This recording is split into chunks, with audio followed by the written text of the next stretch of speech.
नमस्कार.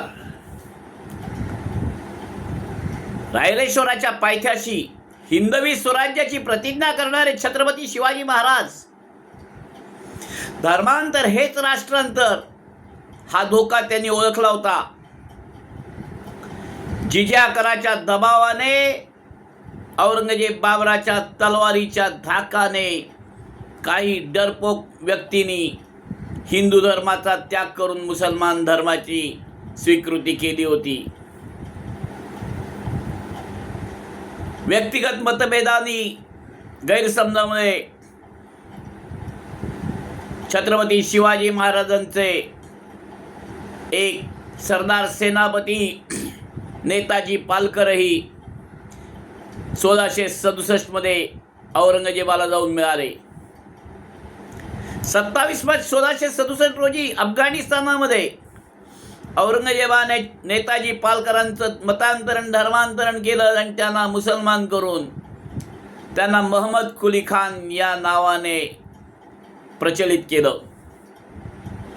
9 वर्ष मुघलांच्या त्या सैन्यातर्फे अफगाणिस्तानात लढत राहिले. नेताजी पालकरांना मनाला पीडा होत होती, कष्ट होत होते. अस्वस्थतेत नेताजी पालकर 1676च्या मे महिन्यात महाराष्ट्रात परत आले. छत्रपतींना जाऊन शरण गेले, शरणाला अभयदान. त्याप्रमाणे छत्रपती शिवाजी महाराजांनी नेताजी पालकरांना अभय दिले.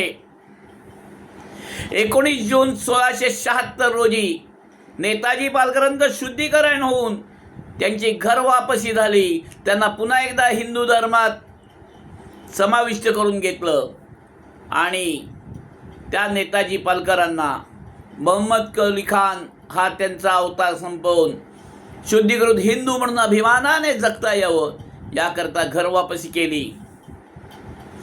हिंदवी स्वराज्याचे संस्थापक म्लेच्छक्षय दीक्षित छत्रपती शिवाजी महाराजांचं हे धर्मांतर आहे, राष्ट्रांतर हा धोका ओळखून शुद्धीकरणाचं सुरू केलेलं कार्य हे आपल्याला प्रेरणादायक राहील. आपणही आपला संकल्प करू. धर्मांतर राष्ट्रांतर असल्याने मी धर्मांतर करणार नाही, मी राष्ट्राशी प्रामाणिक राहीन आणि छत्रपती शिवाजी महाराजांचं कार्य पुढे नेईन. हर हर महादेव.